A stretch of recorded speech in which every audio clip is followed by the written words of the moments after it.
நல்லதே நடக்கும், நல்லதே நடக்கும், நல்லது மட்டுமே நடக்கும். வெற்றி நிச்சயம். மக்களுக்கு நல்லது பண்றதுக்கு அரசியலுக்கு வாங்குறானா வணக்கம் மக்களே. இன்னைக்கு பாருங்க, தமிழ்நாட்டுல எல்லாருமே ரொம்ப ஒரு விஷயத்த உற்று நோக்கிட்டு இருக்காங்க. அது என்னன்னு பாத்தீங்கன்னா, இந்த தேர்தல் கழகம் தான். அந்த தேர்தல் கழகத்தை பரபரப்பா உருவாக்குனது பாத்தீங்கன்னா நம்ம விஜயண்ணா மட்டும்தான்.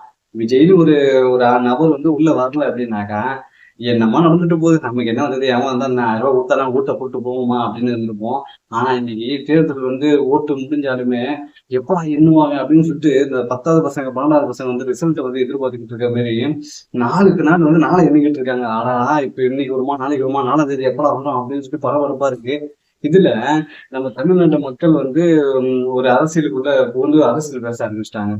இன்னைக்குமே விஜயண்ணா எங்க இப்போ தேர்தல் பரப்புரைக்கு அவர் போல திருச்செந்தூருக்கு போயிருக்காரு. விஜயண்ணா நைட்டு 3 மணிக்கு அவ்வளவு கூட்டம் வந்திருக்கு அவரை பாக்குறதுக்கு.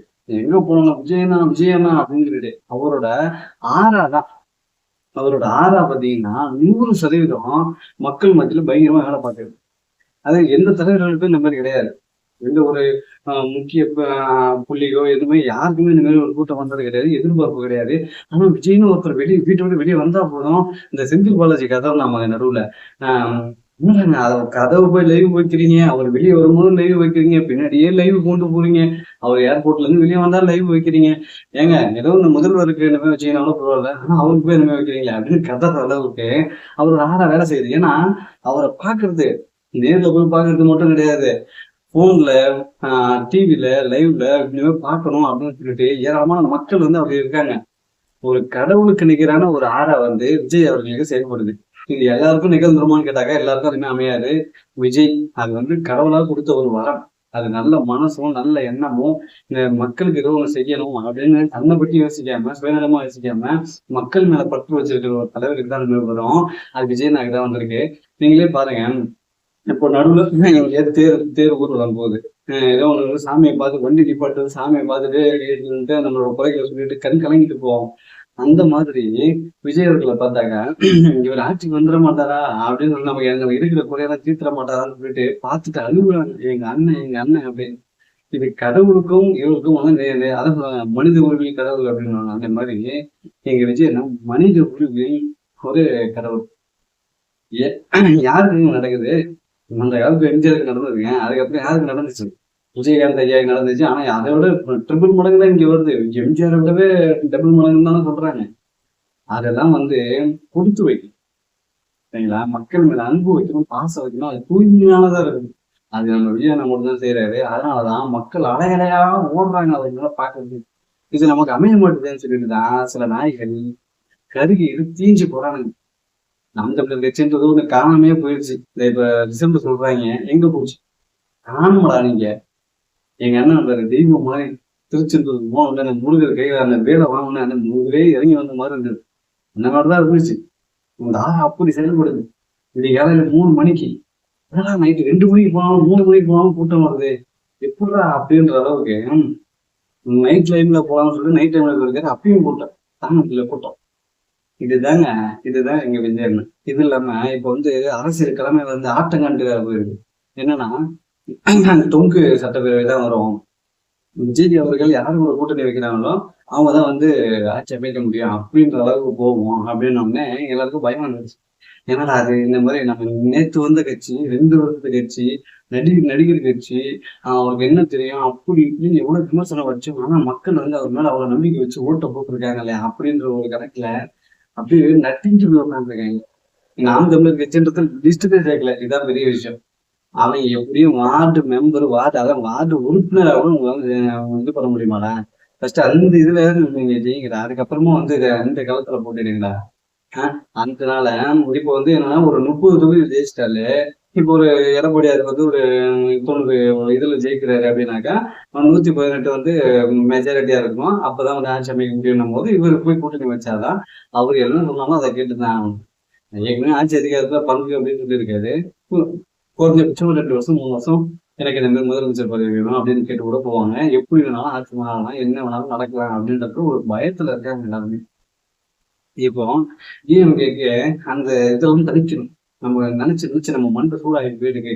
நம்ம இதுக்கு மேல இங்க இருந்தோம்னா விக்க கழட்டி இது சொல்லிடுற நிலைமை வந்துடும். அதனால நம்ம என்ன பண்ணுவோம், கொடைக்கானல் சொல்லிட்டு ஸ்டாலின் வந்து கொடைக்கானல் போயிட்டான். சரி நம்ம என்ன நம்ம இப்படி இருந்தா எப்படி அப்படின்னு சொல்லிட்டு 1,50,000 ரூபாய் கடன் இருக்கான். யாரு, நம்ம உதய் மூவிஸ். அவர் வந்து 1,00,000 ரூபாய் கடன் இருந்தோம். அவர் வந்து அங்க போயிட்டாரு, வெளிநாட்டுக்கு துபாய்க்கு போயிட்டாரு. இவங்கெல்லாம் பாருங்க 10,000 ரூபாய் கடன் வச்சுக்கிறாங்க. இவர் போய் சைக்கிள் ஓட்டு வரான். இவர் வந்து அங்க கொடைக்கானல் வந்து ரூம் ஹைஜீனிக்கா தான் போட்டு இருப்பாரு. அவர் சாப்பிட்ற ஃபுட்டு இவ்வளவு ஹைஜீனிக்கா இருக்கும். அதுக்கெல்லாம் காசு எங்க இருந்து தெரியல. 10,000 ரூபாய், வெறும் 10,000 ரூபாய் கையெழுத்து வச்சுக்கிறவர். அதெல்லாம் வந்து ரொம்ப கஷ்டமான சூழ்நிலை. வெறும் வேஷம், பொய் மட்டுமே. அதாவது பொய்யிலே பிறந்து பொய்யிலே வளர்ந்து புலவை பெருமானே அப்படின்னுவாங்க. அந்த மாதிரி ஆயிடுச்சு. இங்க இருக்கிற கட்சி கூட்டணி கட்சிகள் எல்லாத்தையும் சேர்த்து ஜெயிச்சாதான் ஜெயிக்க முடியுன்ற ஒரு நிலைமைக்கு வந்து எல்லாரையும் கூட்டணி ஒரு 25-26 கட்சி கூட கூட்டணி வச்சோம். இந்த மாதிரி ஒரு சூழ்நிலை இருந்தா நம்ம என்னடா பண்றது அப்படின்னு யோசிச்சுக்கிட்டு எல்லாம் குழம்பி போய் கொடைக்கானல் உட்காந்துருப்பானுங்க. நம்ம அண்ணன் புனித தலங்களுக்கெல்லாம் வந்து தேடி போக ஆரம்பிச்சிட்டாரு.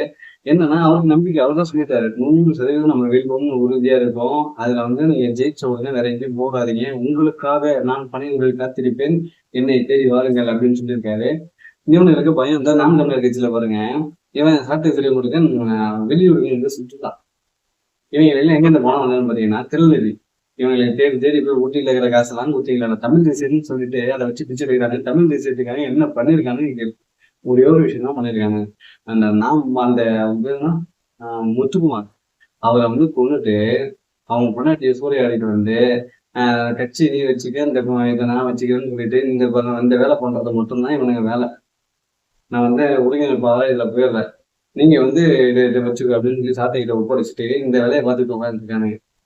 இந்த எச்ச வேலை செய்யறவனுக்கு கடைசியில மக்கள் தெரிஞ்சு போயிடலாம். இதுல வந்து 2026 இந்த தேர்தல் தான் இவனுக்கு கடைசி தேர்தல். இதுக்கு மேல அவனுக்கு இருக்கிற ஓட்டுக்கும் வராது. எனக்கு தெரிஞ்சு போச்சு, முழுசா முடிஞ்சு போச்சு அவனுக்கு வேலை. சாட்டைன்னு ஒருத்தர் இருக்கிற வரைக்கும் கம்பல்சரி அவங்களால ஜெயிக்க முடியும். இதுல பாத்தீங்கன்னா ஒரு ரிப்போர்ட்ல NDTV ரிப்போர்ட்ல ஒரு மாதிரி விஜய்க்கு ஆதரவாகவும், வேற ஒரு இதுல வந்து நியூஸ்ல பாத்தீங்கன்னா விஜய் வந்து கீழே இருப்பாரு அப்படின்ற மாதிரியும் எல்லாம் போட்டிருக்காங்க. ஆனா நாம் தமிழர் கட்சியை சேர்த்துக்கல. எந்த ஆட்டத்திலயுமே நாம் தமிழர் கட்சியை சேர்த்துக்கல. ஏன்னா அவனுக்கு ஜெயிச்சாதானே சேர்த்துக்கிறதுக்கு. இதுல அவங்களே எடிட் வேற பண்ணி போட்டுக்கிறாங்க. 234 தொகுதியில எல்லாருக்கும் 0வா, நாம் தமிழர் கட்சி 234. இதை வந்து இவங்களே எடிட் பண்ணி வேற போட்டுக்கிறாங்க. வேற வழி இல்லை. 234 தொகுதியிலும் தோத்த கட்சி எந்த கட்சின்னு கேட்டாக்க அந்த கட்சியை தான் போட்டிருப்பாங்க. அதை எடுத்து இவங்க போட்டு விளையாட்டு கட்டிட்டு இருக்காங்க. இதுல வந்து இது அதை எப்படி சொல்றதுன்னா, நாம் தமிழர் கட்சி மேல வந்து அவங்களுக்கு இது இருக்கு. அதை எப்படி சொல்றதுன்னா முன்விரோத மாதிரி, அதே பகை மாரியா. அதனால அவங்க போட மாட்டாங்களாம். என்னம்மா ஆக்கத்தப்படா சமாளிக்கிறடா பயங்கரமா. அது சரி, அடுத்த முன்னாடி போட்டு வந்தா உனக்கு இதெல்லாம் சர்வ சாதாரணம் தானே. அதனாலதான் வாய்க்கு வந்தது ஈஸியா சரளமா அடிச்சு ஒழுக்கி விடுறாடி பாட்டுக்கு. அந்த மாதிரி சாட்டை திருமுருகனுக்கு வந்து புலம்புறதையும் சமாளிக்கிறதையும் தவிர வேற எதுவுமே தெரியாது. இது ஒண்ணுதான். இது ஏற்கனவே வந்து நாம் தமிழர் கட்சி கொடியை போட்டு முயற்சியவங்க எல்லாம் வந்து தாவிக்கா கொண்டிருக்கலாம் அப்படின்னு சொல்லி ஒரு ரூமரை கிளப்பி விட்டுருந்தாங்க. அது வந்து அதுக்கப்புறம் அவங்களுக்கு கூட்டணி வச்சு அவங்க எல்லாம் பேசி அவங்க மன்னிப்பு கேட்டாங்களா, இந்த மாதிரி எல்லாம் வேலை கட்டிட்டு இருக்காங்க. இந்த கருத்துல டிஷர்ட் போட்டு ஒருத்தவங்க பேசுறான். அவன் தான் இருக்கிறதுல டாபர்மேன் டேக். விஜய்க்கு ஆதரவா பேசுற மாதிரியே ஃபாலோவர்ஸை வாங்கி வாங்கி வாங்கி வாங்கி ஒரு கட்டத்துக்கு மேல அந்த ஃபாலோவர்ஸை வந்து நிறைய கூடணும் ஒண்ணு அப்படியே மாறிட்டார் கட்சி மாட்டார். அவன் ஏற்கனவே அவன் வந்து அந்த பச்சூந்தி தான். அந்த பச்சூந்தி கணக்கு தான் பாத்தீங்கன்னா ஏற்கனவே தமிழக வெற்றி கழகத்துல இருந்து நிறைய வந்து ஃபாலோவர்ஸ் விஜய்க்கு ஆதரவா பேசி பேசி விஜய்க்கு போராட்டத்துல எல்லாம் போய் நின்று விஜய்க்கு ஆதரவா பேசுற மாதிரி எல்லாம் பேசி கடைசியில் ஃபாலோவர்ஸ் நிறைய வந்ததுக்கு அப்புறம் டிஎம்கே கொடுத்துட்டுமே இருந்துச்சு. அந்த மாதிரி இந்த மாதிரி நிறைய பேர் வந்து தன்னோட வயிற்று பிளப்புக்காக விஜய் அவர்களை பயன்படுத்திக்கிட்டு கடைசியில அப்புறம் விஜய் வந்து ஏழாமா பேசுறது, பின்னாடி என்ன பேசிட்டு வேற என்ன கட்சியில என்ன பொறி உண்டை லெப்ட் இந்த மாதிரி எல்லாம் கொடுப்பாங்க அப்படின்னு அந்த பக்கம் போயிடுது. இப்ப இந்த சாட்டை திரும்ப பாருங்க, மாசத்துக்கு 8 லட்சம் 4 வீடியோ போடு, விஜய் பத்தி தரவா போடு, ஒரு 8 லட்ச ரூபா தரேன் அப்படின்னு தன் கட்சியோட நிலைமை என்ன அவங்க கொஞ்சம் கூட யோசிக்காம எல்லாத்தையும் ஏழாமா பேசி அசிங்கப்படுத்தி பேசி இந்த மாதிரிலாம் வல்கரா பேசி எல்லாத்தையும் பேசி வீடியோ வெளியிட்டு அதுல வெயிட்டு பிளப் நடத்திட்டு இருக்கான். அவன் நடத்திடும். இந்த மாதிரி சூழ்நிலை தான் போயிட்டு இருக்கு. இன்னைக்கு வந்து தமிழ்நாட்டுல டிஜிட்டல் புரட்சி அப்படின்ற ஒரு சூழ்நிலை தான் போயிட்டு இருக்கு. இந்த டிஜிட்டல் புரட்சி பாருங்க பயங்கரமா செயல்பட போகுது. மே 4ஆம் தேதி வந்து தமிழ்நாட்டு மக்கள் வந்து ஏதோ 10th +2 எக்ஸாம் ரிசல்ட் மாதிரி வந்து எல்லாம் காட்டுட்டு இருக்காங்க. எப்படி இருக்க போகுது, எவ்வளவு விறுவிறுப்பா போக போகுது, என்னென்னலாம் பண்ண போறாங்க அப்படிங்கிறதெல்லாம் வந்து எங்கேயும் கலவரம் நடக்கும். இந்த குத்தூஸ்ல இருக்காங்க பாருங்க, அவனுங்க சும்மா இருக்க மாட்டானுங்க. அவனுங்க வந்து டேய் ஊயான்னு சொல்லிட்டு போதையை போட்டுட்டு எல்லா வேலையும் பண்ணுவானுங்க. ஓட்டு போடுற இடத்துல வந்து ஏகப்பட்ட பிரச்சனை பண்ணுவானுங்க. இதுக்கு கண்டிப்பா பண்ணுவானுங்க. ஏன்னா அதை அவனுக்கால ஏத்துக்க முடியாதுன்ற ஒரு காரணத்தினால எல்லா வேலையும் நடக்கும்.